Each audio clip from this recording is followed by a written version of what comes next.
चलिए, तो E बराबर हो गया d phi by d t, ठीक है ना।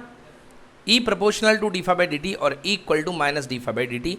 एक बार फिर से इस बात को मैं समझाता हूँ, देखिए, हाँ, एक बार मैं फिर से इस बात को समझाता हूँ कि कैसे होता है ये काम। देखिए, प्रेरित धारा की दिशा ऐसी होती है कि वो हमेशा फ्लक्स में परिवर्तन का विरोध करे।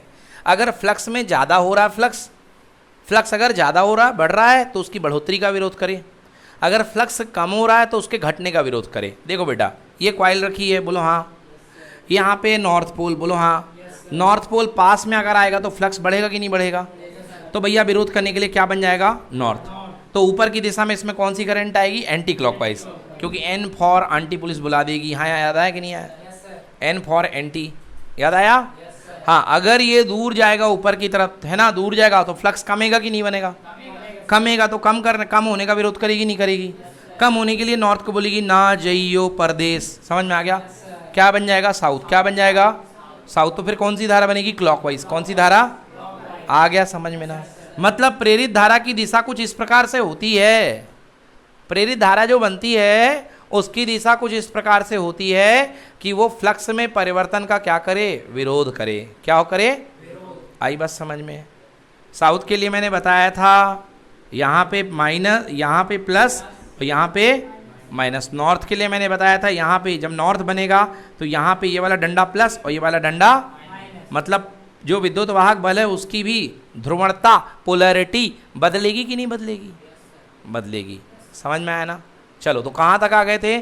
फैराडे का नियम E proportional to delta phi upon delta t. मतलब विद्युत वाहक बल जो होता है फ्लक्स में परिवर्तन की दर के समानुपाती होता है। बोलो हाँ या ना? E जो होगा, विद्युत वाहक जो बल जो होगा वो फ्लक्स में परिवर्तन की दर के समानुपाती होगा। फिर लेंज साहब आते हैं। लेंज साहब तो बनता है भैया लेंज का नियम। क्या बनता है? हाँ, हेडिंग डालिए कॉपी में, लेंज का नियम।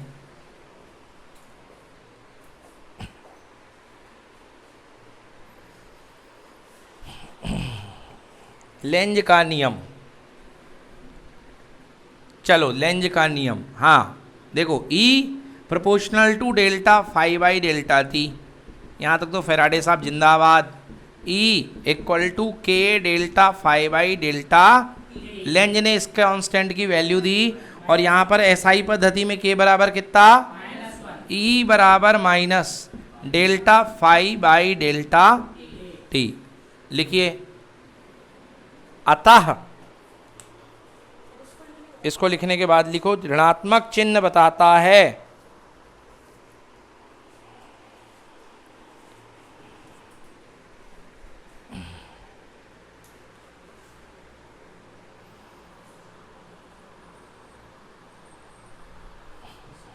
बड़ा सुंदर नोट्स बनाया के लिखो। इसको लिखने के बाद E बराबर minus delta phi by delta t लिखो। ऋणात्मक चिन्ह इस बात का घोतक है। घोतक यानी प्रतीक, हाँ यही लिख लो, ऋणात्मक चिन्ह बताता है। ऋणात्मक चिन्ह इस बात का घोतक है कि प्रेरित विद्युत वाहक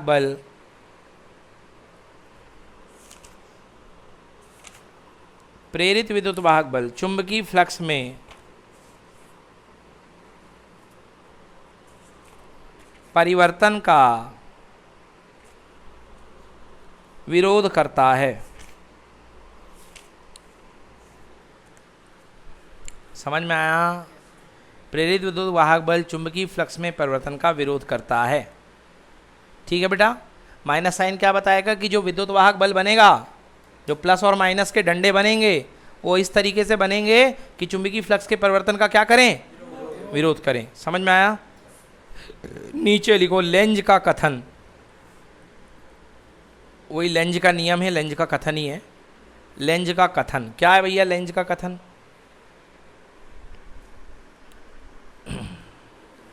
विद्युत चुम्बकीय प्रेरण में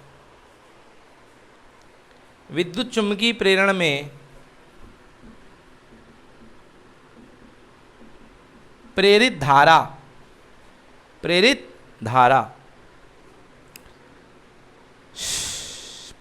कब बनी? प्रेरित धारा को कौन बनाया? प्रेरित विद्युत वाहक बल बनाया। मतलब यदि प्रेरित धारा आई है तो कौन आ गया है पहले? प्रेरित विद्युत वाहक बल। तो ब्रैकेट में लिख लो प्रेरित विद्युत वाहक बल, प्रेरित विद्युत वाहक बल की दिशा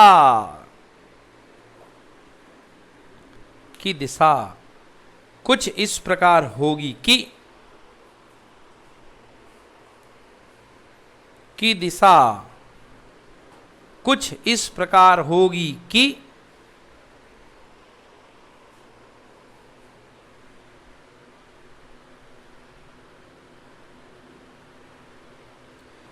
प्रेरित विद्युत वाहक, प्रेरित धारा की दिशा कुछ इस प्रकार होती है कि यह सदैव उस कारण का विरोध करती है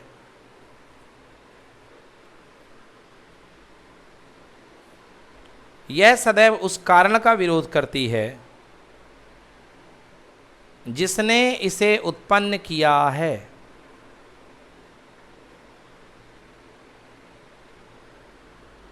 जिसने इसे उत्पन्न किया है। समझ में आया भैया? उस कारण का विरोध करेगी धारा की दिशा जिसने इसे उत्पन्न किया है। कारण कौन है? फ्लक्स में परिवर्तन है कि नहीं है? और फ्लक्स में परिवर्तन की वजह से ही विद्युत वाहक बल बना, हाँ या ना?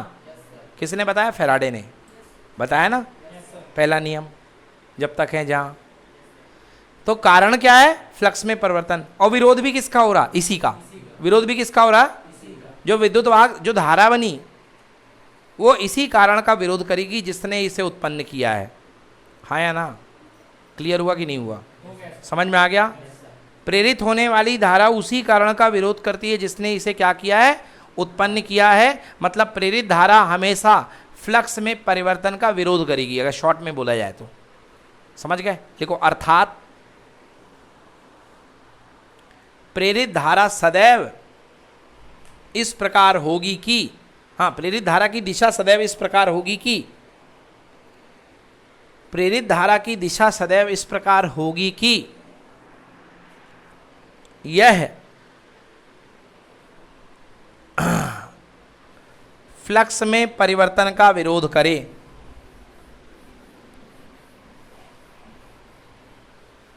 फ्लक्स में परिवर्तन का विरोध करे। चलो बताओ भाई साहब, ये छल्ला है, ये मैग्नेट है, ये दूर जा रहा है।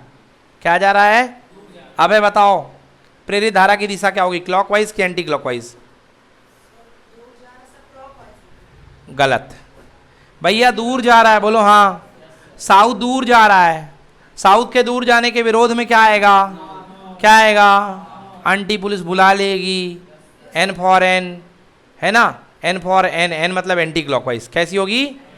आगे बात समझ में? कैसी होगी धारा? Anti clockwise. कैसी होगी?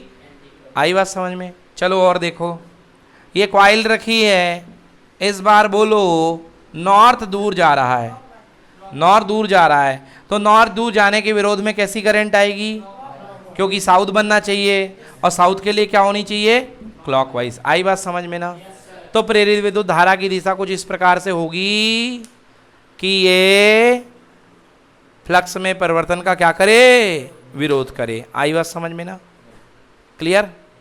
ठीक है, ये हो गया लेंज का नियम, साथ में फैराडे का नियम नंबर 1 और नियम नंबर